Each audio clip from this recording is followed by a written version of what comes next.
হঠাৎ করে আজকে এই চিকেন উইংসটা পেলাম, একদম ফ্রেশ চিকেন উইংস খাবো। চলেন বানাই একসাথে আমরা।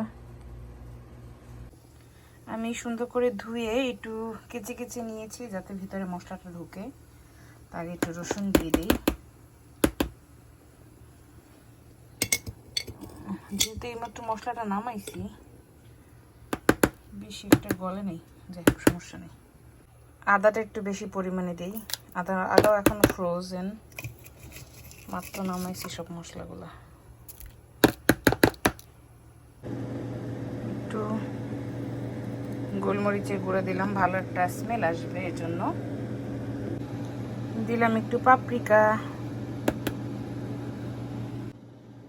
লাল মরিচের গুঁড়া,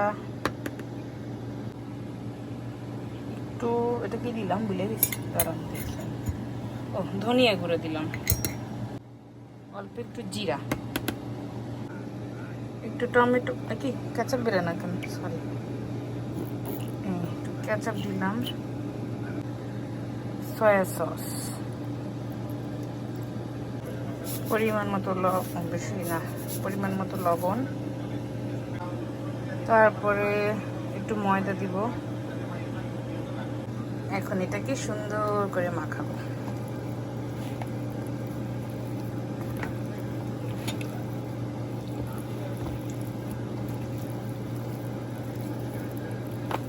এদিকে আমি কড়াইতে চুলা দিয়ে দিয়েছি,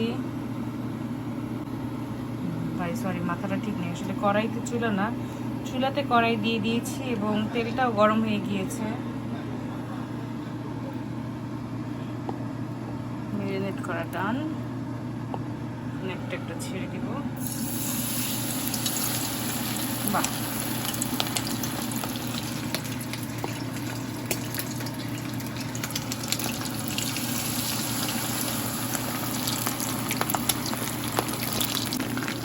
একটু উল্টায় দিই।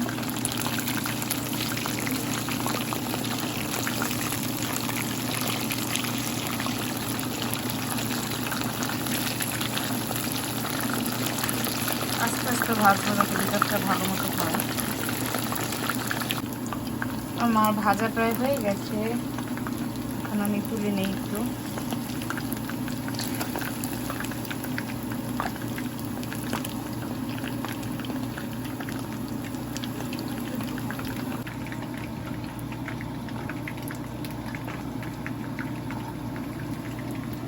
একটু কেচাপ দিয়ে ডিজাইন করলাম, এটা যা সুন্দর হয়েছে, এটা খুব একটা সুন্দর হয়নি। তাই আমার খাবার রাত্রের, আমাদের ডিনার সাথে কোক। এখন তাকে দেখাই, খাবারটা দেখে সে খুশি হবে আশা করি। আমি তোমার জন্য কি এনেছি দেখো, এই যে। জি, ও মাই গড, কখন করছো এটা? এইমাত্র। খুব সুন্দর হয়েছে খুব সুন্দর হয়েছে মানে ডিজাইনটা। আচ্ছা খাও, এখন খাওয়ার পরে রিভিউ নিচ্ছি। আল্লাহ, এটা কি কোনো মানুষের খাওয়া হাড্ডির মতো মনে হয়? মনে হয় কোনো বিড়ালকে খাইতে দিছি, সে হাড্ডি এরকম করে রাখছে। যাই হোক, কেমন খাইলা বলো? খুবই মজা হয়েছে আলহামদুলিল্লাহ। মানে কি বলবো, উংলি চাট যাও এসা এসা বানায়া। আসলেই ভালো হয়েছে, একটু আগে মেরিনেট করে রাখলে খাইতে ভালো লাগতো, কিন্তু আগে সাথে সাথে বানাইছি তো। ওকে, থ্যাংক ইউ সো মাচ।